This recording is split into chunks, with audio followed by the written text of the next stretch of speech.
بسم اللہ الرحمن الرحیم۔ نواں خط، کمیونزم اور اسلام۔ جہاں تک مجھے یاد پڑتا ہے سلیم، میں نے کمیونزم کے متعلق تمہیں گزشتہ جولائی میں لکھا تھا۔ تم نے 9 ماہ کے بعد اس کے متعلق پھر ذکر کیا، لیکن مجھے اس سے خوشی ہوئی کہ تم نے بات سمجھنے کے لیے اب انداز ٹھیک اختیار کیا ہے۔ اگر بات کو کرینے سے سلجھا لیا جائے تو اس کے سمجھنے میں زیادہ دقت نہیں ہوتی۔ تم کہتے ہو کہ کمیونزم کے 2 اجزاء ہیں، ایک تو وہ فلسفہ جس کی ابتدا ہیگل نے کی اور اس کی بنیادوں پر مارکس نے عمارت بلند کی، اور دوسرا جز وہ معاشی نظام ہے جسے لینن نے ڈھالا اور اسٹالن اور اس کے رفقائے کار نے روس میں نافذ کیا۔ تم کہتے ہو کہ بحث صرف اس معاشی نظام تک محدود رکھنی چاہیے جس کا تجربہ روس میں ہو رہا ہے۔ اس فلسفہ کو الگ رکھ دینا چاہیے جس پر وہ نظام متفرع ہے۔ اگر تم سمجھتے ہو کہ اس طرح بات واضح ہو سکے گی تو یوں ہی صحیح، اگرچہ حقیقت یہ ہے کہ تم کسی کمیونسٹ سے بات کرو تو وہ مارکس کے فلسفے اور روس کے معاشی نظام دونوں کے مجموعے کا نام کمیونزم قرار دے گا، اور بات ہے بھی ٹھیک۔ کمیونزم جس نے ایک مذہب کی صورت اختیار کر رکھی ہے، اس فلسفہ زندگی کے بغیر جس کی وہ پیداوار ہے باقی رہ ہی نہیں سکتی۔ دوسری طرف اسلام کا معاشی نظام بھی اس فلسفہ زندگی سے الگ کر کے سمجھا نہیں جا سکتا۔ اسلام کا نظام ایسا کل ہے جس کے مختلف اجزاء ترکیبی ایک جسم نامی کی طرح ایک دوسرے میں یوں سمے ہوئے ہیں کہ اگر ان میں سے کسی ایک کو باقیوں سے الگ کر دیا جائے تو نہ صرف یہ کہ اس کل کے متعلق کچھ سمجھ میں نہیں آ سکتا، بلکہ اس ایک جزء کو بھی صحیح طور پر سمجھا نہیں جا سکتا۔ بائیں ہما، جیسا کہ میں نے اوپر لکھا ہے، اگر تم معاشی نظام کو اس کے فلسفہ سے الگ کر کے ہی سمجھنا چاہتے ہو تو یوں ہی سمجھنے کی کوشش کرو، بالخصوص اس لیے کہ تمہاری یہ بات مجھے خوش آئی کہ یہ کیا دلیل ہوئی کہ چونکہ روس کمیونسٹ خدا کا قائل نہیں، اس لیے وہاں احتمالی طریقے زراعت قابل قبول نہیں ہو سکتا۔ معلوم نہیں تمہارے سامنے یہ دلیل کس نے پیش کر دی، لیکن تمہارے طنز کی شوخی اس کی حقدار ہے کہ تمہاری تسکین خاطر کا سامان اسی انداز سے بہم پہنچانے کی کوشش کی جائے۔ تم کہتے ہو کہ اسلامی نظام معاش اور اشتراکی نظام میں فرق صرف یہ ہے کہ اسلامی نظام ذاتی ملکیت ضروری قرار دیتا ہے اور اشتراکی نظام میں اس کی نفی ہوتی ہے۔ اس فرق کے سوائے ان دونوں میں کوئی اختلاف نہیں، قطع نظر اس کے کہ ان ہر 2 نظامہائے معیشت میں صرف یہی فرق ہے یا کچھ اور بھی۔ میں پوچھتا ہوں کہ جس فرق کو تم نے صرف یہ فرق کہہ کر اپنے آپ کو اطمینان دلا لیا ہے کہ اس طرح اسلامی نظام اشتراکی نظام کے بہت قریب آ جاتا ہے، کیا وہ فرق تمہارے نزدیک ایسا ہی معمولی فرق ہے کہ اسے اس طرح نظر انداز کر دیا جا سکتا ہے؟ سلیمیاں تم اچھی وزندار باتیں کیا کرتے تھے، تم نے سوچا ہی نہیں کہ یہ تم نے کیا کہہ دیا۔ عزیزم، یہ ذاتی ملکیت ہی تو ہے جو دنیا میں نظام سرمایہ داری کی جڑ ہے۔ تم اگر غور سے دیکھو تو یہ حقیقت واضح ہو جائے گی کہ سرمایہ داری اور اشتراکی نظام معاش میں بنیادی فرق ہی ذاتی ملکیت کا ہے۔ جب تم ذاتی ملکیت کا اصول مان لو تو اس ملکیت کی تحدید حد بندی تو کی نہیں جا سکتی، اور ذاتی ملکیت بلا تحدید کا دوسرا نام سرمایہ داری ہے، اور جب سرمایہ داری ذاتی ملکیت ہی کی پھیلی ہوئی شکل کا دوسرا نام ہے تو ذاتی ملکیت اور اشتراکی نظام ایک دوسرے کے نقیض ٹھہرے۔ لہٰذا یہ کہنا کہ ذاتی ملکیت کو ضروری قرار دینے والے نظام اور اشتراکی نظام میں فرق صرف ذاتی ملکیت ہی کا ہے، باقی ہر طرح سے وہ دونوں ایک ہیں، بہت بڑی جہالت یا خود فریبی کا ثبوت دینا ہے۔ تم سے تو مجھے اس کی توقع نہ تھی۔ یہی دلیل ہے سلیم جو آج کل عام طور پر اسلام اور اشتراکیت کے تقابل میں پیش کی جاتی ہے، یعنی یہ کہ اسلام میں ذاتی ملکیت ضروری ہے اور اشتراکیت اس کی نفی کرتی ہے۔ لیکن سوال یہ ہے کہ کیا اسلام ذاتی ملکیت کو فی الواقع ضروری قرار دیتا ہے؟ یہ بات سمجھ لینے سے باقی تمام باتیں خود بخود سمجھ میں آ جائیں گی۔ اسلام میں سلیم ذاتی ملکیت کا سوال ہی نہیں پیدا ہوتا۔ اب تم پھر کہہ دو گے کہ میں نے ایک اور دنیا اور جہان سے نرالی بات کہہ دی، لیکن قرآن کی ہر بات آج نرالی سمجھی جاتی ہے، اس لیے کہ مسلمان کے سامنے اور سب کچھ ہے بجز قرآن کے، لہذا اس کے سامنے جب کبھی کوئی بات قرآن کی آئے گی تو وہ اسے نامانوس نظر آئے گی اور وہ محسوس کرے گا کہ یہ تو کچھ نرالی سی بات ہے، لیکن اس میں قرآن کا تو قصور نہیں، قصور تو اس ذہنیت کا ہے جو ہر غیر قرآنی تصور کو اسلامی سمجھے چلی آ رہی ہے، اور ہر قرآنی تصور ان کے نزدیک غیر اسلامی ہے۔ سلیم، اگر غور سے دیکھو تو معاشی نظام کا مسئلہ در حقیقت صرف اس قدر ہے کہ فرد اور جماعت کا باہمی تعلق کیا ہے، ان کے حقوق و واجبات کے دوائر کیا ہیں۔ قرآن کریم نے اس تمام مسئلہ کو ایک آیت میں حل کر کے رکھ دیا ہے۔ اگر اس آیت کا صحیح مفہوم قرآن سے متعین کر لیا جائے تو وہ تمام الجھاؤ خود بخود دور ہو جاتے ہیں جنہوں نے اس وقت مختلف قلوب و اذہان کو اس طرح پریشان کر رکھا ہے۔ قرآن نے ہیئت اجتماعیہ اسلامیہ کی بنیاد اس آیت مقدسہ پر رکھی ہے، جس میں فرمایا ہے ان اللہ اشتری من المؤمنین انفسهم واموالهم بان لهم الجنہ 9/111۔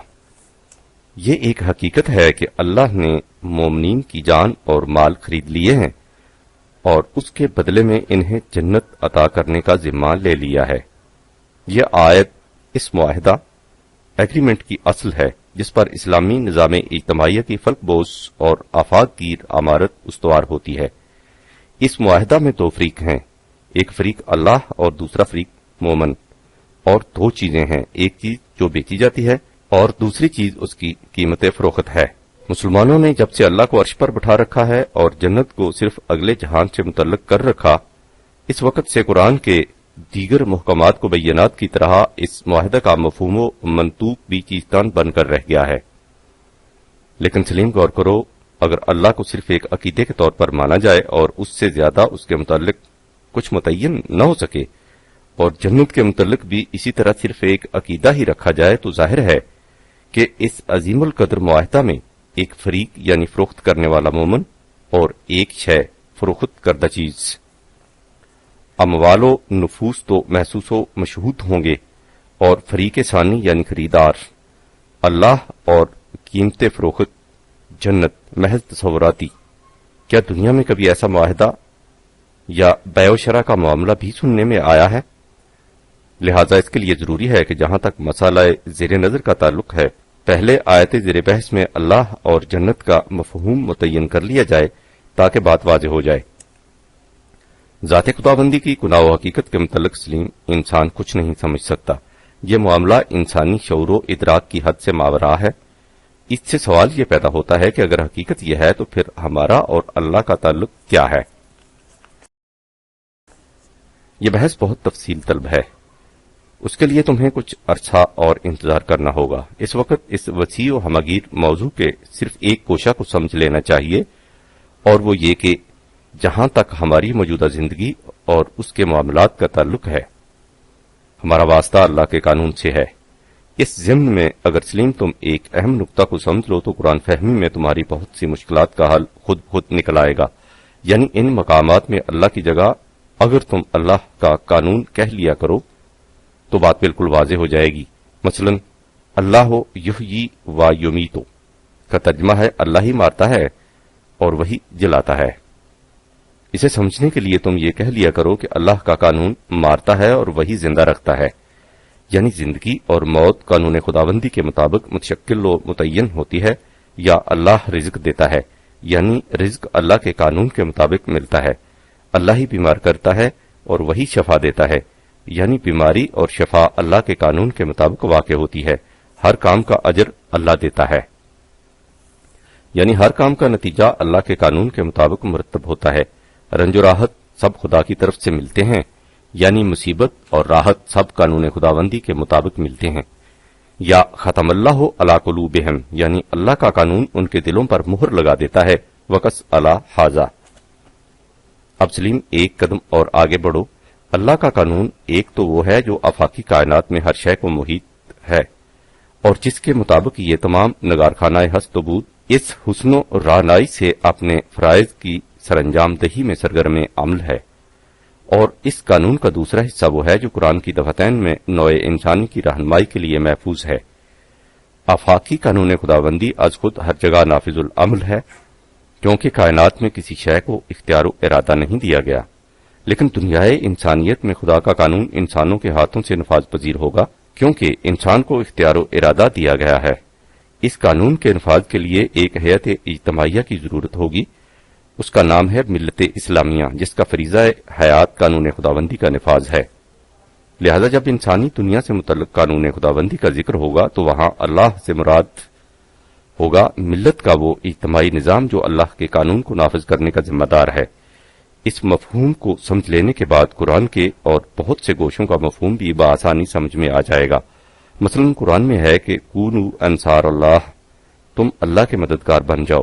اب ظاہر ہے کہ اللہ تو انسانوں کی مدد کا محتاج نہیں، اس لیے اس کے معنی واضح ہیں کہ افراد جماعت کو چاہیے کہ وہ اپنے نظام اجتماعیہ کی مدد کریں جو خدا کا قانون عملاً نافذ کرنے کا ذمہ دار ہے۔ یا مثلا وَأَقْرِضُوا اللَّهَ قَرْضًا حَسَنًا، اللہ کو قرض حسنہ دو۔ سو اللہ تو کسی کے قرض کی احتیاج نہیں رکھتا، لہذا اس کا مفہوم واضح ہے کہ افراد جماعت پر لازم ہے کہ وہ اپنا مال قوانین خداوندی کو نافذ کرنے والے نظام اجتماعیہ کے سپرد کر دیں تاکہ وہ ملت کے کمزور گوشوں کی کمی پوری کر کے اس میں توازن قائم رکھ سکے۔ حسنن سے یہی مفہوم ہے۔ ان تصریحات سے سلیم تم یہ سمجھ گئے ہوگے کہ ان اللہ اشترى من المؤمنین انفسهم واموالهم بان اللہ لهم الجنہ کے معاہدہ میں فریق اول یعنی اللہ سے کیا مراد ہے؟ اس سے مراد ہے ملت کا وہ نظام اجتماعیہ جو دنیا میں قانون خداوندی کے نافذ کرنے کا ذمہ دار ہے، یعنی یہ آیت جلیلہ در حقیقت ملت اور افراد کے باہمی تعلق کا منشور ہے۔ اس معاہدہ میں فریقین کا تعین ہو گیا۔ اس مقام پر اس حقیقت کا ایک بار پھر سمجھ لینا ضروری ہے کہ جب میں کہتا ہوں کہ اس آیت یا اس قسم کی دیگر آیات میں اللہ سے مراد وہ نظام معاشرہ ہے جو قوانین خداوندی کو نافذ کرنے کا ذمہ دار ہے، تو اس سے یہ مطلب نہیں کہ خدا اور نظام معاشرہ ایک ہی چیز ہے، بالکل نہیں۔ خدا کی ذات اپنے آپ میں محکم، اٹل اور قائم و دائم ہے۔ وہ کائنات کی فاتر، نظام ہائے زندگی کی خالق اور اپنے غیر متبدل قوانین کو نافذ کرنے والے اقتدار کی واحد اور کلی مالک ہے۔ اس میں اس کا کوئی شریک نہیں ہو سکتا۔ جو کچھ میں نے کہا ہے اس کا مطلب صرف اتنا ہے کہ جہاں اللہ نے اپنے اس قانون کا ذکر کیا ہے جو اس نے انسانوں کی دنیا کے لیے متعین کیا ہے، تو اس سے عملی مفہوم وہ نظام ہے جو اس قانون کو نافذ العمل کرنے کے لیے وجود میں آتا ہے۔ امید ہے کہ اس سے بات واضح ہو گئی ہوگی۔ بہرحال یہ واضح ہو گیا کہ جس معاہدہ کا ذکر مذکورہ بالا آیت میں کیا گیا ہے، اس میں ایک فریق وہ نظام معاشرہ ہے جو قوانین خداوندی کو عمل میں لانے کے لیے متشکل ہوتا ہے، اور دوسرا فریق افراد معاشرہ ہیں۔ اب بیع و شرع کی اشیاء کی طرف آئیے۔ اس معاہدہ کی روح سے افراد یہ اقرار کرتے ہیں کہ وہ اپنا مال یعنی ماحصل اکتساب اور جان یعنی عطایائے خداوندی نظام خداوندی کے حوالے کرتے ہیں، اور اس کے بدلے میں نظام ان کے لیے جنت کا ذمہ دار بنتا ہے۔ جس طرح ہم نے اس معاہدہ میں اللہ کے صحیح مفہوم کا تعین کیا ہے، اسی طرح جنت کا مفہوم متعین کرنا بھی ضروری ہے۔ جس طرح ہم نے غلط نگہی سے اللہ کو عرش پر بٹھا رکھا ہے، اسی طرح جنت کو بھی دوسری دنیا کے ساتھ مختص کر رکھا ہے، حالانکہ حقیقت یہ ہے کہ جنت اور دوزخ اسی دنیا سے شروع ہو جاتے ہیں اور ان کا سلسلہ آخرت تک مسلسل چلا جاتا ہے۔ مجھے افسوس ہے کہ اس خط میں اس اہم موضوع کے متعلق بھی میں تفصیل سے کچھ نہیں لکھ سکوں گا۔ جنت، دوزخ، قیامت، اجساد، بعثت، میزان، سب اسی اہم موضوع کے غور طلب گوشے ہیں۔ جب سلیم قرآن کی روشنی میں ان گوشوں سے پردے اٹھیں گے تو تمہارے سامنے ایک نئی دنیا آ جائے گی، اور اس وقت تم قرآن کی عظمت اور رفت حقائق پر وجد کرو گے۔ اس وقت اتنا سمجھ لو کہ جب نظام زندگی قانون خداوندی کے مطابق استوار ہو کر انسانی حیات اجتماعیہ میں توازن قائم کر دے تو اس سے انسانیت کا قیام ظہور میں آ جاتا ہے، اور اس سے صفائے ارض پر جنت کی بساط بچ جاتی ہے۔ یہ اس دنیا کی جنت ہے، اور چونکہ سلسلہ حیات غیر منقطع طور پر آگے بڑھتا ہے، اس لیے جنت کی وسعتیں طبعی موت کے بعد کی زندگی کو بھی محیط ہو جاتی ہیں۔ اس جنت ارضی کی تفاصیل قرآن کے صفحات پر پھیلی ہوئی ہیں۔ ان میں سے موضوع زیر نظر کے اعتبار سے اس کی اہم شقیں یہ ہیں کہ انا لکا اللہ تجوع فیہا ولا تعرہ وانک لا تظمأ فیہا ولا تضحیٰ 20/118 119۔ اس میں کسی کو بھوک، پیاس، لباس اور مکان کی تکلیف نہ ہوگی۔ لا یمسنا فیہا نصب ولا یمسنا فیہا لغوب 35/35۔ نہ اس میں مشقت اور صعوبت ہوگی، نہ افسردگی اور یزمردگی، خوف اور حزن بھی نہیں 35/34۔ ہر طرح سے سلامتی ہی سلامتی ہوگی 56/26۔ لہذا ارضی جنت اس نظام زندگی کا نام ہے جس میں زندگی کی تمام ضروریات بغیر کسی ذہنی دہماندگی اور کبیدگی خاطر کے میسر آتی رہیں، اپنی حفاظت کی طرف سے کامل اطمینان ہو اور ہر شخص کے فطری جوہروں کی نبود و ارتقاء کے سامان مہیا ہوں۔ یہ ہے اس دنیا کی جنت سے مفہوم۔ اب سلیم تم اس قرآنی معاہدہ پر غور کرو۔ افراد ملت اپنی اقتصابی اور وہبی استعدادوں کے ماحصل کو قرآنی نظام اجتماعیہ کے سپرد کر دیتے ہیں، اور نظام اجتماعیہ ان کے کردونوش، مکان، لباس، حفاظت اور نشو و ارتقاء کے دیگر ضروری اسباب و ذرائع کی ذمہ داری لے لیتا ہے، ان افراد کی اپنی ضروریات کی بھی اور ان کے بچوں کی بھی، کیونکہ جنت میں ان کے ساتھ ان کی ذریت بھی شامل ہوتی ہے۔ والذین آمنوا واتبعتهم ذریتهم بإیمان الحقنا بهم ذریتهم 52/21۔ اب اس نظام کی ترتیب یوں ٹھہری کہ اس میں شامل ہونے والے تمام افراد کی جملہ ضروریات زندگی اور اسباب نشو و ارتقاء کی ذمہ داری اس نظام نے لے لی، اور مختلف افراد ملت کے سپرد ان کے استعداد کے مطابق مختلف کام کر دیے۔ کسی کے سپرد زمین کا ٹکڑا کر دیا کہ وہ ہل جوتے، کسی کو صنعت و حرفت کے کسی شعبے میں لگا دیا، کسی کی تحویل میں مبادلہ اشیاء ضروریہ دے دیا، کسی کو تعلیم و تربیت کا مقرر کر دیا، کسی کے ذمہ نظم و نسق ہیئت اجتماعیہ کاروبار حکومت لگا دیا، ارباب فکر و نظر کو مسالے ملی اور انسانیت کے مستقبل کی تدابیر سونپ دیں۔ وقص علی ھذا۔ اب یوں سمجھو کہ مثلا ایک شخص نے ایک دن میں 5 روپے کا کام کیا ہے اور اس کی ضروریات زندگی کے لیے 10 روپے درکار ہیں، تو نظام اجتماعیہ جس نے اس کی جنت کا ذمہ لے رکھا ہے اسے 5 روپے اور دے گا، اور اس امداد کے لیے یہ شخص کسی طرح سے بھی زیر بار منت نہیں ہوگا، اس لیے کہ وہ اس معاہدہ کی روح سے جو اس نے اس نظام سے کر رکھا ہے اس کمی کے پورا کیے جانے کا حقدار ہے۔ اس کے برعکس اگر کسی شخص نے دن بھر میں 10 روپے کا کام کیا ہے اور اس کی ضروریات کے لیے 5 ہی روپے کفایت کرتے ہیں، تو بقایا 5 روپے جسے قرآن نے العفو کہا ہے نظام اجتماعیہ کی ملکیت ہیں، کیونکہ اس فرد کاسب نے اپنا تمام مال اس نظام کے ہاتھوں بیچ رکھا ہے۔ اب اگر ضروریات اجتماعی کا تقاضا ہے کہ اس فاضلہ رقم کو نظام اجتماعیہ اسی وقت اپنی تحویل میں لے لے تو وہ رقم فوراً ان کی طرف منتقل ہو جائے گی، لیکن اگر اس کی فوری ضرورت نہیں تو یہ بطور امانت اس شخص کی تحویل میں رہے گی۔ اب ظاہر ہے کہ امانت کو کسی صورت میں بھی ملکیت نہیں کہا جا سکتا۔ کہو سلیم اس نظام میں ذاتی ملکیت کا سوال کیسے پیدا ہو سکتا ہے؟ العفو ضروریات سے فاضل بطور امانت فرد متعلقہ کی تحویل میں رہ سکتا ہے۔ اب یہ چیز اس نظام کے اختیار میں ہے کہ اس تحویل کے لیے جس قسم کے قواعد و ضوابط چاہے متعین کر دے۔ اس کے لیے یہ سمجھ لینا کافی ہے کہ جب ہم کہتے ہیں کہ قرآنی نظام میں انفرادی ملکیت کا سوال پیدا نہیں ہوتا تو اس کے یہ معنی نہیں کہ عام روزمرہ کے استعمال کی اشیاء بھی انفرادی ملکیت میں نہیں رہتی۔ یہ ظاہر ہے کہ گھر کے اندر بہت سی استعمال کی چیزیں ہوتی ہیں، ان اشیاء کے انتخاب میں انفرادی ذوق کو بڑا دخل ہوتا ہے۔ لباس، برتن، فرنیچر، مویشی اور سواری کے جانور، دیگر اشیاء ضروریہ وغیرہ وغیرہ، یہ سب انفرادی ملکیت میں رہیں گی، لیکن اس ملکیت اور نظام سرمایہ داری کی ملکیت میں جو فرق ہے وہ ظاہر ہے۔ اس کے علاوہ اس حقیقت کو بھی پیش نظر رکھنا چاہیے کہ قرآن میں اس عبوری دور سے متعلق احکام بھی آئے ہیں جس میں ہنوز قرآنی نظام متشکل نہ ہوا ہو۔ اس کی تفصیل آگے آتی ہے۔ یہ بھی کہا جاتا ہے کہ قرآن کریم میں بے شمار آیات ایسی ہیں جن میں نفاق فی سبیل اللہ، خیرات وغیرہ کے لیے ترغیب و تحریض دلائی گئی ہے۔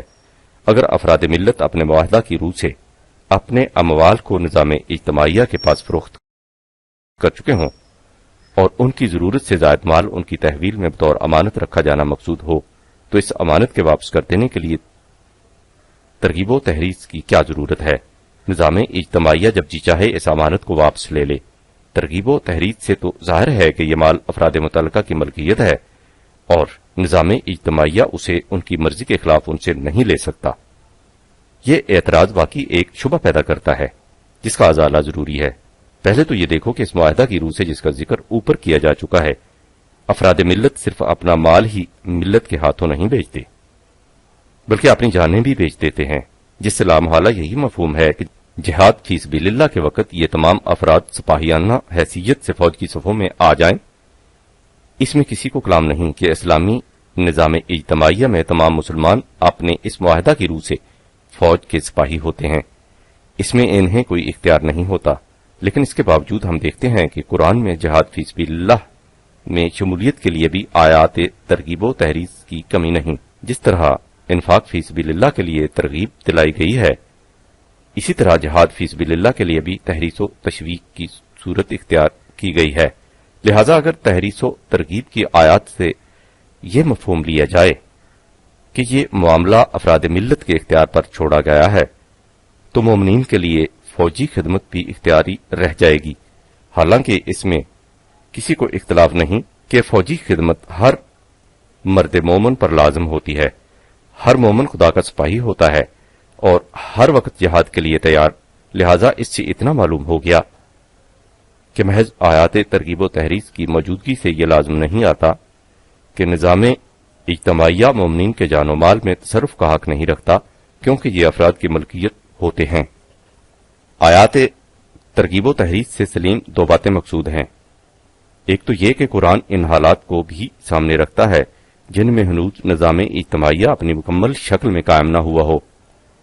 ان حالات میں اموال و نفوس افراد کی ملکیت میں رہیں گے اور انہیں اجتماعی مسائل کے حل کے لیے ان کی مرضی کے بغیر حاصل نہیں کیا جا سکے گا۔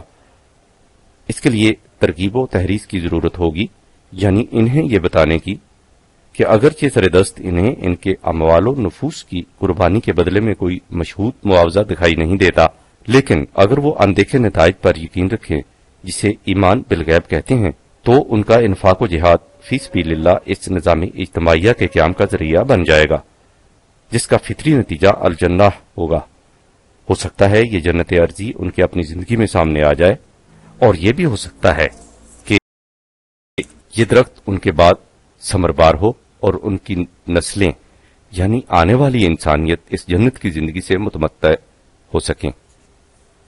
لہذا ترغیب و تحریض کی آیات اسی عبوری دور سے متعلق ہیں، ورنہ جب افراد ملت اور نظام اجتماعیہ میں بیع و شراء کا وہ معاہدہ مکمل ہو جائے جس کا ذکر اوپر آ چکا ہے، تو جب تک وہ معاہدہ قائم رہے گا فریقین پر اس کی پابندی لازم آئے گی۔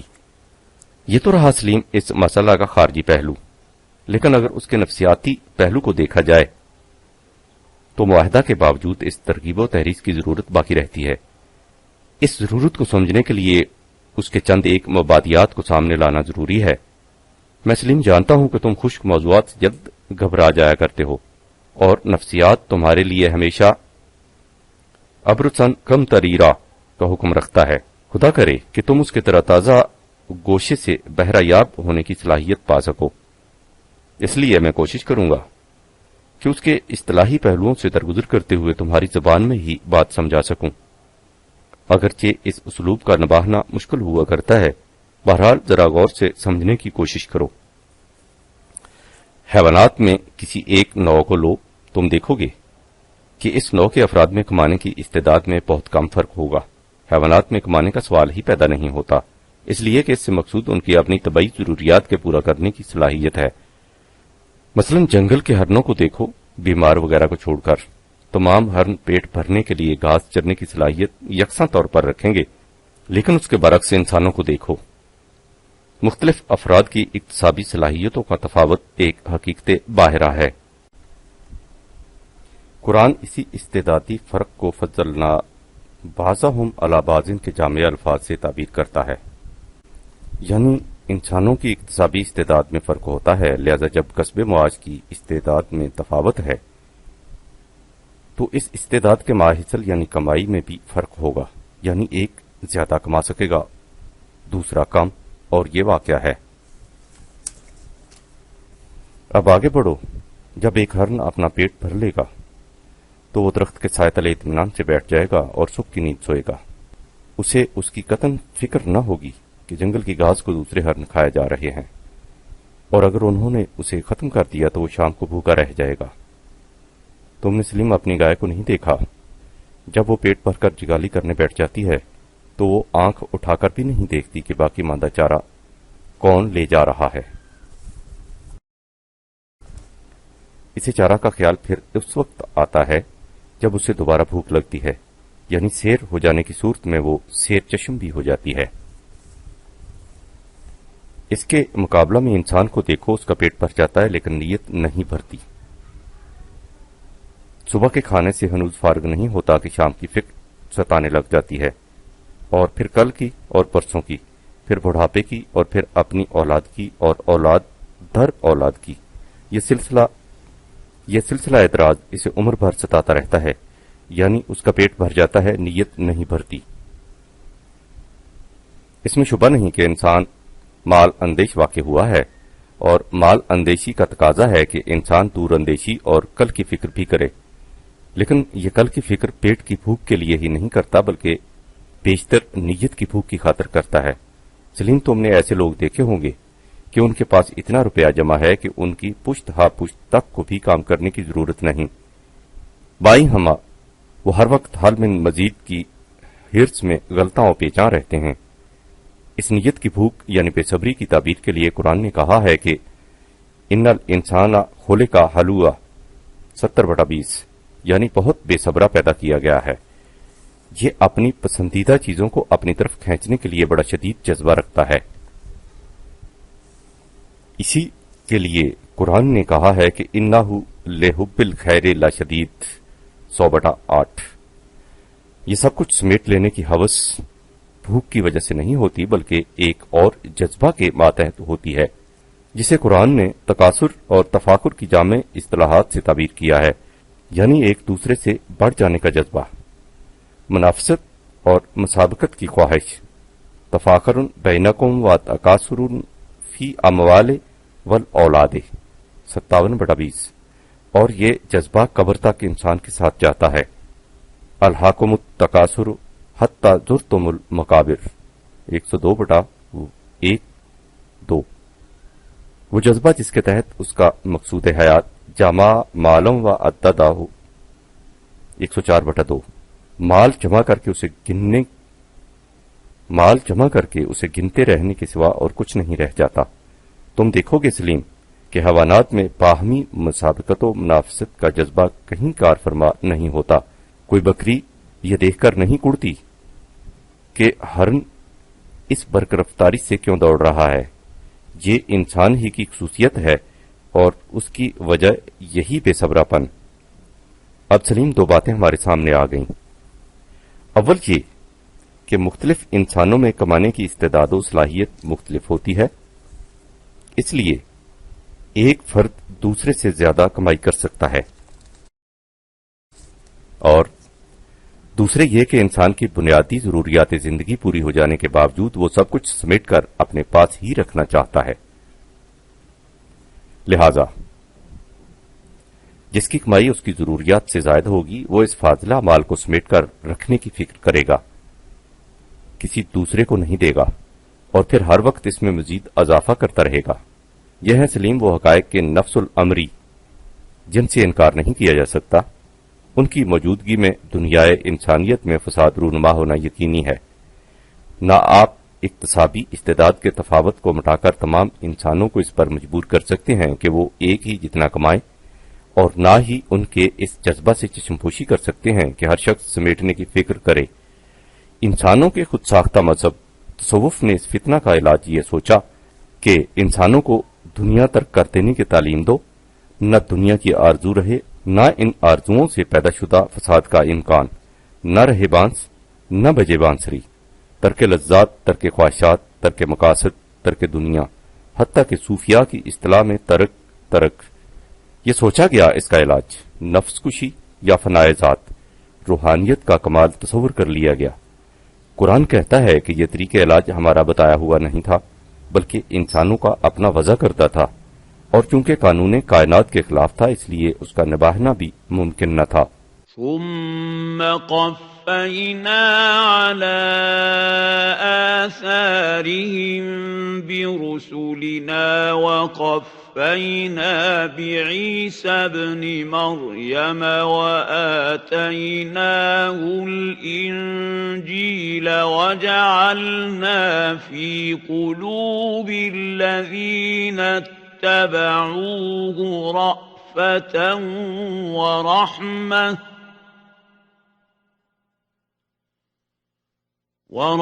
ورهبانية ابتدعوها ما كتبناها عليهم إلا ابتغاء رضوان الله فما رعوها حق رعايتها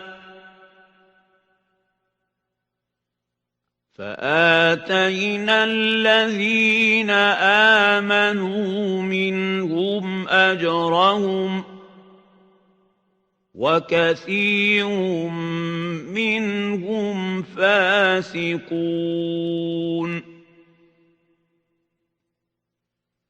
57/27. اس طریقے علاج رہبانیت کی بنیاد اس مفروضہ پر ہے کہ دنیا طلبی کا جذبہ شر ایول کی حیثیت رکھتا ہے، اور شر کا استحصال روحانیت کی ترقی کے لیے ضروری ہے. اس لیے اس جذبہ کے فنا کر دینے میں نجات پوشیدہ ہے. یہ مفروضہ یکسر باطل اور ایک بہت بڑے فساد کا باعث ہے. اگر سلیم اسے صحیح تسلیم کر لیا جائے کہ انسانی فطرت میں بعض جذبات شر ایول کو اپنے ساتھ لیے ہوئے ہیں، تو اس سے خالق فطرت کے متعلق جو تصور پیدا ہوتا ہے وہ ظاہر ہے اس تصور کا سرچشمہ یا کم از کم قریبی چشمہ عیسائیت کا یہ عقیدہ ہے کہ ہر انسان پیدائشی گناہگار ہوتا ہے. در حقیقت شر اس سے پیدا ہوتا ہے کہ انسان اپنی قوتوں کے غلط استعمال سے اپنے نظام کا توازن بگاڑ دیتا ہے. اسی کو فساد کہتے ہیں. یہی قوتیں جب توازن قائم کرنے میں صرف کی جائیں تو ان کا ماحصل خیر ہی خیر ہوتا ہے. لہذا یہ اصول یکسر غلط نگہی پر مبنی ہے کہ انسانی قوا اور جذبات میں سے بعض شرانگیز ہوتے ہیں، اس لیے ان کی فنا میں انسان کی بقا کا راز پوشیدہ ہے. انہی دو چیزوں کو لو جن کا ذکر اوپر کیا جا چکا ہے، یعنی اقتصابی صلاحیتوں میں تفاوت اور باہمی تکاثر و تفاخر. اگر ان خصوصیات اور جذبات کو مٹا دیا جائے تو سوچو کہ انسانوں کی دنیا کیا بن کر رہ جائے. یہ دنیا پتھروں کی دنیا بن جائے یا جنگل کے حیوانات کی دنیا جو لوگ ترک آرزو سے دنیا چھوڑ کر زاویوں اور خانقاہوں میں جا چھپتے ہیں. جہاں تک دنیا انسانیت کا تعلق ہے، ان میں اور پتھروں میں کیا فرق رہ جاتا ہے؟ بجز اس کے کہ پتھر زمین کی چھاتی پر بوجھ ہوتے ہیں، لیکن یہ زندہ پتھر دوسرے انسانوں کی چھاتی پر بوجھ. اب سوال یہ ہے کہ قرآن اس باب میں کیا کرتا ہے؟ ظاہر ہے کہ ان قوا و جذبات کو بے محابہ چھوڑ دیا جائے تو اس کا نتیجہ فساد ہی ہوتا ہے، اور انہیں فنا کر دیا جائے تو دنیا انسانیت کی تمام ترقیاں یکقلم رک جاتی ہیں. قرآن اس باب میں ایک عجیب راہ اختیار کرتا ہے، اور وہ کون سا باب ہے سلیم جس میں وہ عجیب راہ اختیار نہیں کرتا؟ قرآن ان جذبات کو نہ بے زمام چھوڑتا ہے اور نہ انہیں فنا کرتا ہے، وہ ان کا رخ بدل دیتا ہے، اور رخ بدل جانے سے ساری دنیا بدل جاتی ہے. سلیم، یہ تم نے دیکھ ہی لیا ہے کہ جہاں تک انسان اس اندیشہ کی وجہ سے مال جمع کرتا ہے کہ وہ وقت بے وقت اس کے کام آئے، یا اگر اس کی موت بے وقت ہو جائے تو اس کی اولاد قسم پرسی کی حالت میں نہ رہ جائے، تو یہ اندیشہ اس نظام کے تحت خود بخود رفع ہو جاتا ہے جو اس کی اور اس کی اولاد کی تمام ضروریات کو اپنے ذمہ لے لیتا ہے. کیونکہ اس نظام کی عطا کردہ جنت میں خوف و حزن کا نام نہیں، اب رہا ایک دوسرے سے مسابقت کا جذبہ، یعنی عزت کا خیال اور فخر کا جذبہ.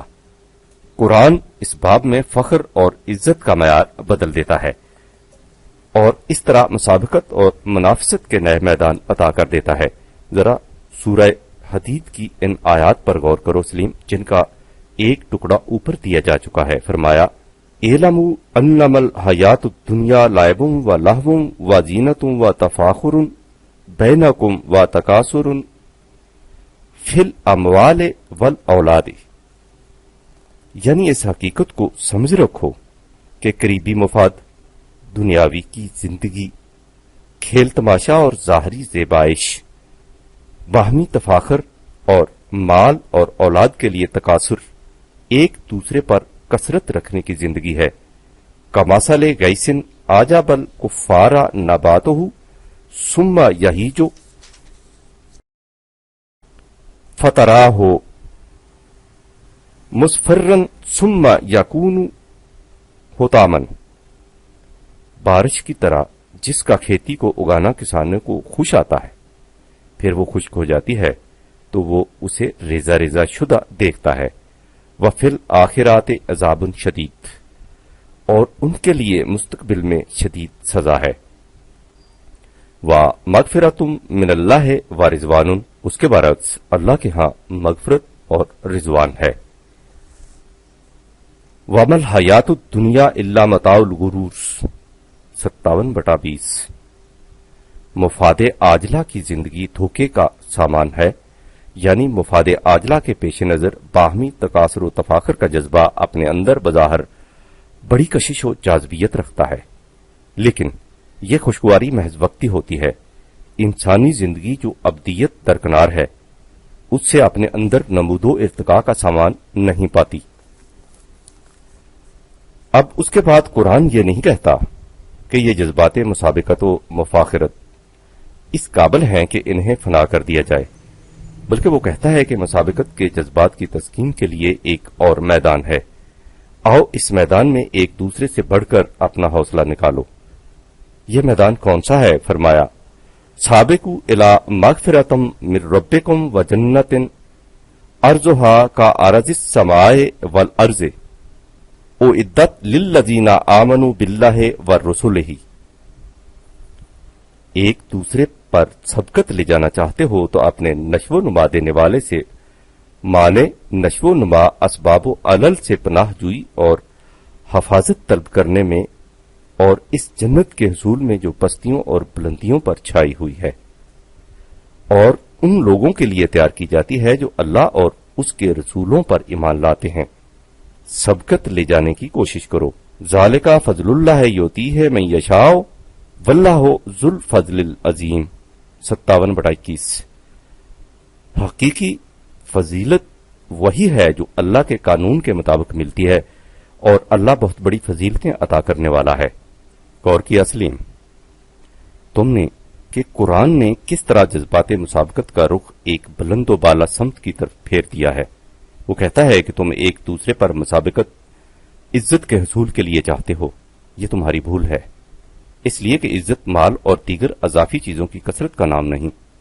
حقیقی عزت یہ ہے کہ انا اکرمکم عند اللہ اتقاکم، تم میں سے جو شخص سب سے زیادہ قوانین خداوندی کی نگہداشت کرے گا وہی سب سے زیادہ عزت کا مستحق ہوگا۔ آؤ اور عزت و تکریم کے اس میدان میں ایک دوسرے سے بڑھو۔ اس میدان میں بڑھنے سے وہ نظام قائم ہو جائے گا جس کا عملی نتیجہ جنت ارضی کا قیام ہوگا۔ سورہ فاطر میں دیکھو جہاں وارثین کتاب خداوندی کے 3 طبقات کا ذکر ہے۔ ایک وہ جو ظالم لنفسہ ہی اپنے آپ پر زیادتی کرنے والے ہیں، دوسرے وہ جو مقتصدن بین بین چلنے والے ہیں، اور دوسرے وہ جو سابقن بالخیرات خوشگوار حالات پیدا کرنے میں آگے بڑھنے والے ہیں، 35/32۔ یہ وہ مسابقت ہے جس کے متعلق فرمایا کہ ذالک هو الفضل الکبیر، 35/32۔ یہ وہ برتری ہے جس میں کبریائی کا راز پوشیدہ ہے، یہی وہ السابقون السابقون ہیں جن کے متعلق سورہ واقعہ میں فرمایا کہ اولئک المقربون فی جنت النعیم، 56/11-12۔ اب ایک قدم اور آگے بڑھو۔ انسان ذخائر و انبار بالآخر چاہتا کیوں ہے؟ اس لیے کہ اس کی عقل کا تقاضا تحفظ خواہش، پریزرویشن آف سیلف ہے۔ ہر فرد کی عقل اس کی اپنی ہوتی ہے، اس لیے ہر فرد اپنی عقل کی روح سے اپنے آپ کا تحفظ چاہتا ہے۔ اگر غور کرو تو تکاثر و تفاخر بھی اسی تحفظ خواہش ہی کی شک میں آ جاتے ہیں۔ عقل کا یہ تقاضا کوئی مذموم تقاضا نہیں، یہ اس کا فریضہ ہے۔ وہ بنی ہی اس لیے ہے کہ انسان کی طبعی زندگی کی حفاظت کرے، لیکن جیسا کہ اوپر لکھا جا چکا ہے، چونکہ ہر فرد کی عقل الگ الگ ہوتی ہے، اس لیے عقل صرف اپنے فرد کی حفاظت ہی کی فکر کر سکتی ہے، وہ اس سے آگے سوچ ہی نہیں سکتی۔ جب وہ دیکھتی ہے کہ اس کی تمام کوششوں کے باوجود انسان کا جسم فنا آمادہ ہو رہا ہے، تو اسے یہ کہہ کر تسلی دے دیتی ہے کہ اب تیری بقا تیری اولاد کے ذریعے ہوگی۔ وہ بیٹے کو باپ کا عکس بنا کر دکھاتی ہے، وہ کہتی ہے کہ یہ تیرے گھر کا چراغ اور تیرا نام روشن کرنے کا ذریعہ ہے، اس سے تیرا ذکر آگے بڑھے گا اور تیرا سلسلہ آگے چلے گا۔ تم نے ابلیس و آدم میں پڑھا ہوگا کہ ابلیس نے آدم کو جس ملک لا یبلا، جس پر زوال نہ آئے، کی طرف دعوت دی تھی، وہ اولاد کے ذریعے حصول بقا ہی کا تصور تھا، لیکن اس سے نہ تحفظ خواہش ہوتا ہے نہ حیات جاوید ملتی ہے۔ قرآن اسی عقل کو ایک بلند سطح پر لے جاتا ہے اور اس کے سامنے ایک ایسی حقیقت لے آتا ہے جس سے فی الواقعہ حیات جاوید نصیب ہو جائے۔ وہ کہتا ہے کہ الگ الگ رہنے سے افراد کی ربوبیت نہیں ہو سکتی، اصل تحفظ انسانیت کا ہونا چاہیے۔ درخت کی سلامتی میں اس کی شاخوں اور پتوں کی سلامتی ہے، جسم کی صحت میں جسم کے خلیات سیلز کی صحت کا راز مضمر ہے۔ اس لیے وہ عقل کو یہ سمجھاتا ہے کہ وہ فرد کے تحفظ کے لیے انسانیت کے فکر کی تحفظ کرے، اور انسانیت کا تحفظ اسی صورت ممکن ہے کہ ایک متوازن نظام زندگی قائم ہو جائے جس میں کم اکتسابی صلاحیتیں رکھنے والے افراد کی کمیوں کو زیادہ استعداد رکھنے والوں کے نتائج صحیح و عمل سے پورا کر دیا جائے۔ ان کمیوں کے پورا کر دینے سے نظام اجتماعیہ میں حسن توازن پیدا ہو جائے گا، اور یہ اسی صورت میں ممکن ہے کہ اس نظام سے وابستہ ہر فرد اپنی جان و مال کو اس نظام کے سپرد کر دے۔ ان اللہ اشتری من المؤمنین انفسہم و اموالہم، اور وہ نظام ان تمام افراد کی ضروریات زندگی اور سامان نشو و نما کا کفیل ہو جائے گا۔ بِأَنَّ لَهُمُ الْجَنَّةَ، سلیم انسان کے لیے بے صبرہ حلوان ہونے کی کیفیت کے ساتھ یہ بھی دیکھو کہ سب کچھ اپنے لیے سمیٹ لینے کا جذبہ اپنے خاندان اولاد کے مفاد کے سامنے مات پڑ جاتا ہے، یعنی ایک خاندان کا سرپرست اپنے اموال و مقبوضات کو اپنی ذات تک مخصوص نہیں رکھتا بلکہ افراد خاندان کو بھی اس میں شریک کر لیتا ہے۔ اس سے معلوم ہوا کہ جن افراد سے انسان اپنا تعلق سمجھے انہیں وہ اپنے مال میں شریک کر لیتا ہے، اور اس باب میں اس کا جذبہ حلویت یا حب الخیر مانے نہیں ہوتا۔ قرآن انسان کی نگاہوں میں کشاد پیدا کرتا ہے اور اس سے کہتا ہے کہ حقیقی رشتہ سلسلہ تولید سے منسلک نہیں بلکہ انسانیت کا رشتہ اصلی اور حقیقی رشتہ ہے، یعنی وہ رشتہ داری کی حدود کو عالمگیر بنا دیتا ہے اور خون کے رشتہ کو انسانیت کے رشتہ میں تبدیل کر دیتا ہے۔ جذبات وہی ہیں، بس ان کی تسکین کے لیے میدان دوسرا دے دیا جاتا ہے۔ ترغیب و تحریض کی آیات میں یہ مقصد بھی پوشیدہ ہے، یعنی ایک شخص اس لیے مال جمع کرتا ہے کہ اس کی اولاد قسم پرسی کی حالت میں نہ رہ جائے۔ قرآن کہتا ہے کہ یہ تیری نگاہ کی بھول ہے جو تم نے فقط اپنی اولاد ہی کو اولاد سمجھ لیا ہے۔ وہ یتیم بچہ جو قسم پرسی کی حالت میں رہ گیا ہے، فرد نوع انسان ہونے کی وجہ سے تمہاری ہی اولاد ہے، اس لیے تمہاری کمائی میں اس کا بھی حصہ ہے۔ ان آیات ترغیب و تحریض کے متعلق عام طور پر یہ سمجھا جاتا ہے کہ یہ انفرادی صدقات و خیرات کی طرف مائل کرنے کے لیے ہیں، یہ غلط ہے۔ اسلامی نظام میں تمام ضرورت مندوں کی ضروریات کی کفالت خود نظام کے ذمہ ہوتی ہے۔ جب وہ صدقات و خیرات کی تلقین کرتا ہے تو اس سے مراد یہ ہوتی ہے کہ مختلف افراد اپنی فاضلہ کمائی بطبیب خاطر نظام کے سپرد کر دیں تاکہ وہ اس سے ان تمام ضروریات کو پورا کرتا رہے۔ باللفاظ دیگر، ترغیبات و تحریضات در حقیقت اس معاہدہ کی بطبیب خاطر استواری کی غرض سے ہوتی ہیں، جس کا ذکر اوپر آ چکا ہے۔ قرآن ان لوگوں سے جنہیں زیادہ استعداد ملی ہے یہ کہتا ہے کہ تم اپنی محنت کے معاوضہ ہی کے حقدار ہو۔ استعداد کی زیادتی جس علم و ہنر کی پیداوار ہے وہ تمہیں وہبی طور پر بطور بخشش ملی ہے، لہذا استعداد کی زیادتی کی وجہ سے جتنا کچھ تمہیں ملا ہے اگر تم گہرائی میں جا کر دیکھو گے تو تمہیں معلوم ہو جائے گا کہ در حقیقت اس پر تمہارا کوئی حق نہیں، بلکہ ان کا حق ہے جنہیں کم استعداد ملی ہے یا جن کی استعداد ہنگامی حادثہ کی وجہ سے سلب ہو چکی ہے۔ یہ ہے وہ دعوت علی وجہ البصیرت جس سے قرآن اپنا نظام معاشی قائم کرتا ہے۔ اس لیے جہاں اس نے کہا ہے کہ ان الانسان خلق ہلوعا، انسان بے صبرا پیدا کیا گیا ہے، اس سے آگے وہ کہتا ہے کہ الا المصلین الذین هم عن صلاتهم دائمون والذین فی اموالهم حق معلوم للسائل والمحروم، 70/22 تا 25۔ یعنی انسان بے صبرا پیدا کیا گیا ہے، لیکن جو لوگ صلاۃ کا نظام قائم کرتے ہیں ان پر بے صبرے پن کا یہ جذبہ اثر انداز نہیں ہوتا، یعنی اس جذبہ کی تسکین نظام صلاۃ میں ہوتی ہے جو حقیقی مساوات سکھاتا ہے اور افراد کو انسانیت کا جزو بنا کر دکھاتا ہے۔ اس نظام صلاۃ کا فطری نتیجہ یہ ہوتا ہے کہ اس کے قائم کرنے والے اس حقیقت کو واضح طور پر محسوس کرتے ہیں کہ ان کی کمائی میں ضرورت مند اور محروم الوسائل افراد انسانیت کا معلوم و مشہود حق ہے۔ دیکھا سلیم، تم نے کہ قرآن انسان کو کہاں لے جاتا ہے، اب تم سمجھ گئے ہوگے کہ قرآن کے معاشی نظام کی بنیاد کس اصول پر قائم ہے، اور اس نظام میں ذاتی ملکیت کا کہیں سوال بھی پیدا ہو سکتا ہے۔ یہ تو انسان کے خود ساختہ مذہب کی دنیا ہے جو یہ آواز بلند کرتی رہتی ہے کہ مال ہر ایک کی ذاتی ملکیت ہوتا ہے اور اس میں کسی دوسرے کو تصرف کا حق حاصل نہیں ہوتا۔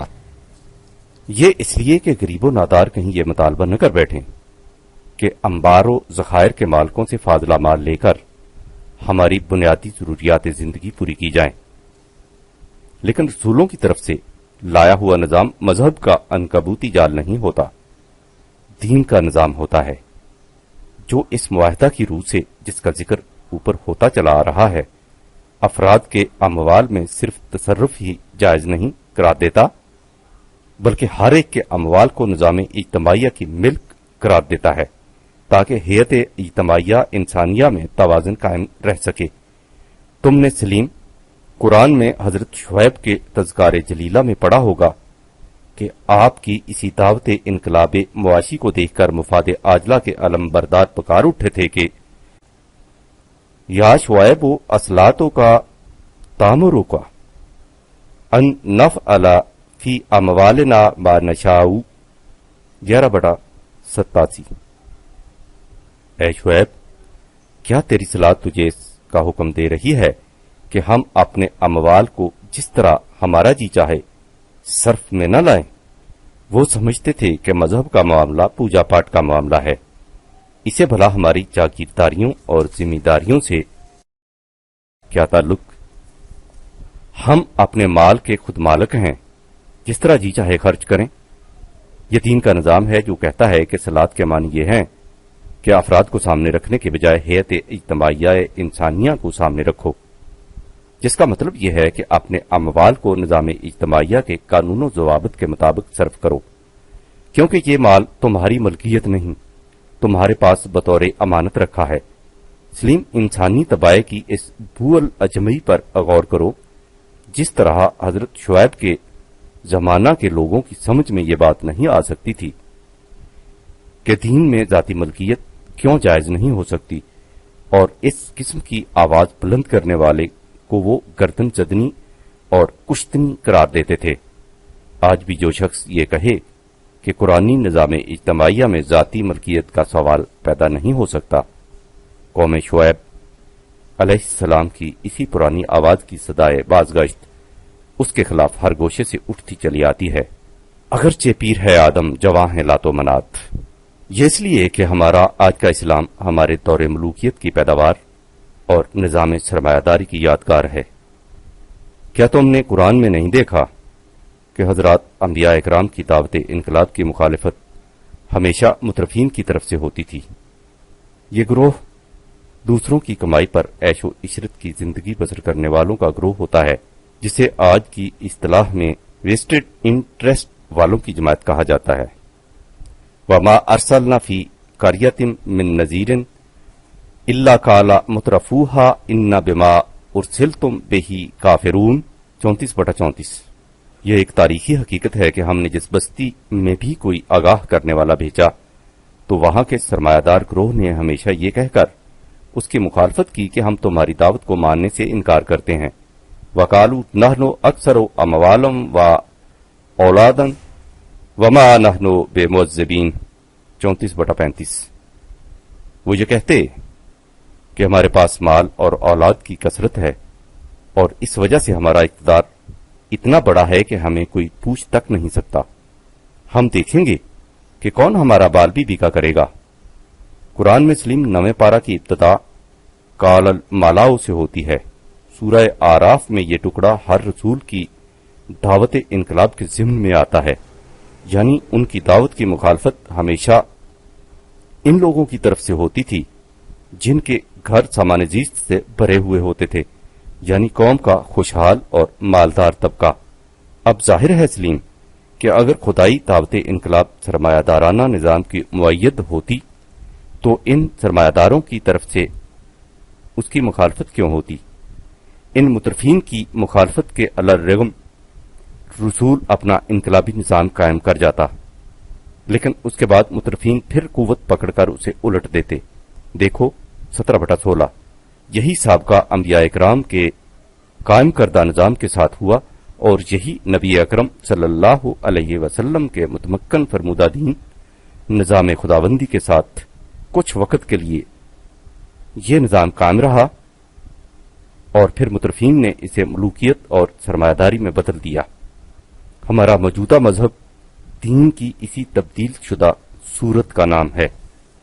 سلیم، اب یہ حقیقت تمہارے سامنے آ چکی ہوگی کہ اسلام کا معاشی نظام کیا ہے، اور شاید یہ بھی تم سمجھ گئے ہوگے کہ کسی معاشی نظام کو اس فلسفہ زندگی سے کیوں الگ نہیں کیا جا سکتا جس پر وہ نظام متفرع ہوتا ہے۔ ذرا سوچو سلیم، ایک شخص کا عقیدہ یہ ہے کہ زندگی بس یہی زندگی ہے، موت کے ساتھ یہ سلسلہ ختم ہو جاتا ہے۔ اس عقیدہ کے بعد تم اس سے کہتے ہو کہ تم محنت اور مشقت سے جو کچھ کماؤ اس میں سے صرف اتنا اپنے پاس رکھو جو تمہاری ضروریات کے لیے کافی ہو، باقی دوسروں کو دے دو۔ سلیم، ذرا غور کر کے بتاؤ کہ وہ کس دلیل یا کون سے جذبہ محرکہ کے تحت ایسا کرنے پر راضی ہو جائے گا۔ زیادہ سے زیادہ تم اس کے جذبہ ہمدردی کو ابھارنے کی کوشش کرو، لیکن اس طرح کے جذبہ ہمدردی کا نفسیاتی تجزیہ کرو تو وہ اعصابی کمزوری پر مبنی ہوتا ہے۔ کمزور اعصاب والا انسان دوسروں کی داستان مصائب سے متاثر ہو جائے گا اور بھیک کا ٹکڑا ان کی طرف پھینک دے گا۔ اس سے ذرا آگے بڑھو تو تم اس سے کہو گے کہ دیکھو بھائی، آج تم بہت خوشحال ہو، لیکن ہو سکتا ہے کہ کل تم کسی حادثہ کے شکار ہو جاؤ اور تمہاری بھی یہی حالت ہو جائے جو اس بے کس و نادار کی ہے۔ اس لیے اگر تم چاہتے ہو کہ کل تمہاری بھی کوئی مدد کرے تو تم آج اس کی مدد کرو۔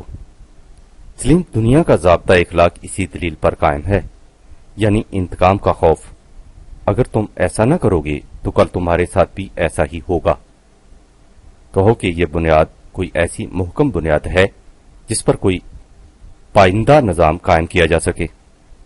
اب تیسری شکل یہی باقی رہ جاتی ہے کہ تم بزور شمشیر کوئی ایسا نظام قائم کر دو، لیکن سلیم، استبداد سے قائم کردہ نظام انسانوں سے میکانکی طور پر تو کچھ کرا سکتا ہے، بطبیب خاطر نہیں کرا سکتا، اور یہ ظاہر ہے کہ استبداد ہی ہے، خواہ اس کے ذریعے آپ کتنا ہی عمدہ نظام کیوں نہ قائم کرنا چاہیں۔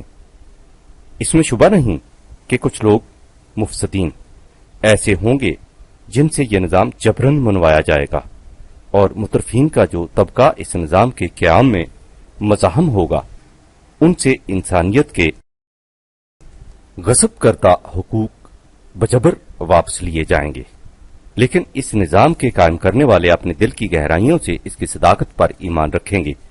اس کے برعکس جو لوگ نہ وحدت انسانیت کے قائل ہیں نہ تسلسل حیات کے، ان سے معاشی توازن کا نظام قائم کرانا یا تو ہنگامی جذبات کے تحت ہو سکتا ہے یا استبدادن۔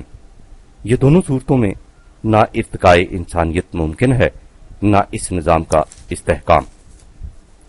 اس کے برعکس سلیم، قرآن کو دیکھو، وہ سب سے پہلے یہ اصول بطور فلسفہ زندگی پیش کرتا ہے کہ زندگی صرف جسمانی زندگی کا نام نہیں، انسان عبارت ہے اس کے جسم اور ایک اور شے سے جسے اس کی ذات، پرسنالٹی کہا جاتا ہے۔ زندگی کا مقصد انسانی ذات کی نشو و نما ہے، جو ایک انسانی معاشرہ کے اندر رہتے ہوئے ہو سکتی ہے۔ جسم کی پرورش ہر اس شے سے ہوتی ہے جسے انسان خود کھائے، لیکن اس کی ذات کی نشو و نما اس سے ہوتی ہے جسے وہ دوسروں کی پرورش کے لیے دے۔ اس مقصد کے لیے ہر فرد معاشرہ اپنی ضروریات سے فاضلہ سامان زیست دوسرے افراد کی پرورش کے لیے بطبیب خاطر دے دیتا ہے تاکہ اس کی ذات کی نشو و نما ہو جائے گی۔ انسانی ذات کی نشو و نما سے انسان حیات جاوید حاصل کر لیتا ہے، اسے اخروی زندگی کہا جاتا ہے۔ اب سوچو سلیم کہ جو جماعت اس فلسفہ کی بنیادوں پر معاشی نظام کو استوار کرے، اس میں ہر شخص یہ یقین محکم رکھے گا کہ جسے دوسرے کو دینا کہتے ہیں وہ در حقیقت اپنے آپ کو دینا ہے۔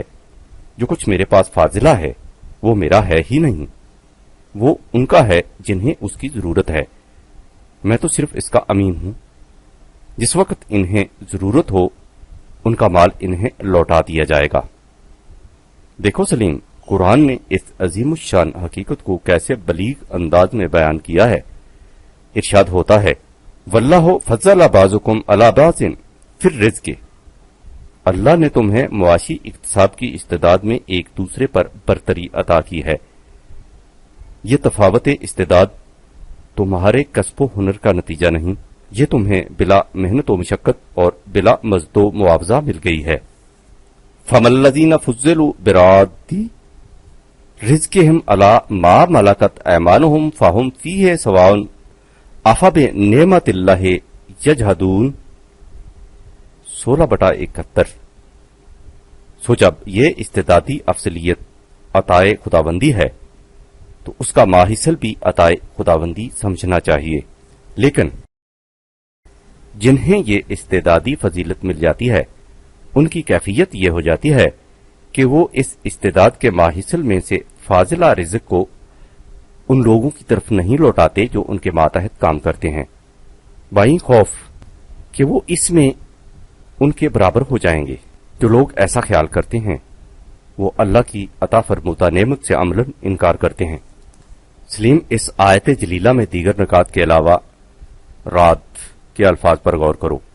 اس کے معنی ہے واپس کر دینا، جس کی چیز ہے اسے واپس دے دینا۔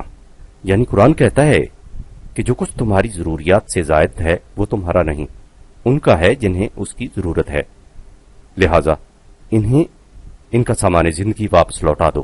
غور کرو، معاشی توازن کے قیام کے لیے اس گہرائی تک پہنچنا قرآن کے سوا اور کہاں مل سکتا ہے؟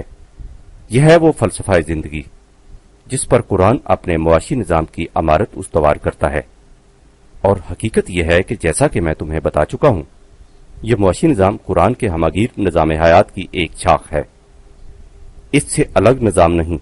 فی لہذا جب تک قرآن کا نظام حیات نہ سمجھ لیا جائے، اس کے معاشی نظام کی گناہ و ماہیت اور اصل و غایت سمجھ میں نہیں آ سکتی۔ اگر انسان یہ سمجھ لے، جیسا کہ مادی نظریہ حیات نے اسے سمجھا رکھا ہے کہ زندگی مادی اجزاء کی ترتیب کا نام ہے، اور جب ان اجزاء میں انتشار واقع ہو جاتا ہے تو زندگی ختم ہو جاتی ہے، تو اس کے سامنے زندگی کا سارا مسئلہ معاشی رہ جاتا ہے، اس سے آگے اس کا تصور جا ہی نہیں سکتا۔ حالانکہ سلیم، محض معاشی مسئلہ حیوانیت کی سطح، اینیمل لیول کا مسئلہ ہے، ان کا مسئلہ زیست فقط معاشی ہے۔ مثلا ایک گائے جس قدر کوئی استعداد لے کر پیدا ہوتی ہے، مرتے وقت تک اس استعداد میں کوئی ترقی نہیں ہوتی، لہذا اس کی زندگی کا سوال فقط زندہ رہنا ہے، جس کا حل معاش میں مل جاتا ہے۔ یعنی اگر اسے کھانے پینے کو ملتا جائے تو اس کی زندگی کا مقصد پورا ہو جاتا ہے۔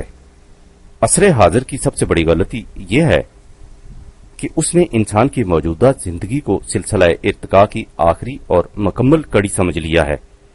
وہ اس کی مزید ارتقائی منازل کا قائل ہی نہیں، اس لیے اس کے نزدیک اس کی زندگی کا مسئلہ بھی محض معاشی ہے، جس طرح اور حیوانات کا مسئلہ معاشی ہے۔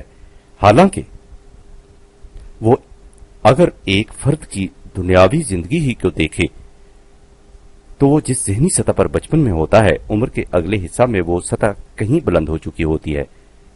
قرآن کہتا ہے کہ یہ سلسلہ ارتقاء اسی زندگی تک نہیں رہتا بلکہ اس کے بعد بھی جاری رہتا ہے۔ اس کے نزدیک انسان اپنی ذات میں مکمل نہیں ہو چکا، اسے ابھی کچھ اور بننا ہے۔ وہ بینگ نہیں بلکہ ہنوز بیکمنگ ہے۔ اس کا مسئلہ فقط معاشی مسئلہ نہیں، معاشی مسئلہ تو اس کی طبعی زندگی کو برقرار رکھنے کے لیے ہے۔ اس میں شبہ نہیں کہ قرآن معاشی مسئلہ کو بھی خاص اہمیت دیتا ہے، کیونکہ اگرچہ طبعی زندگی مقصود بذات نہیں لیکن ایک عظیم مقصد کے حصول کا ذریعہ تو ہے، اس لیے حصول مقصد کے لیے ذریعہ کو کبھی نظر انداز نہیں کیا جا سکتا۔ لیکن اگر ذریعہ ہی مقصد بن کر رہ جائے تو انسان حیوانیت کی سطح پر چلا جاتا ہے۔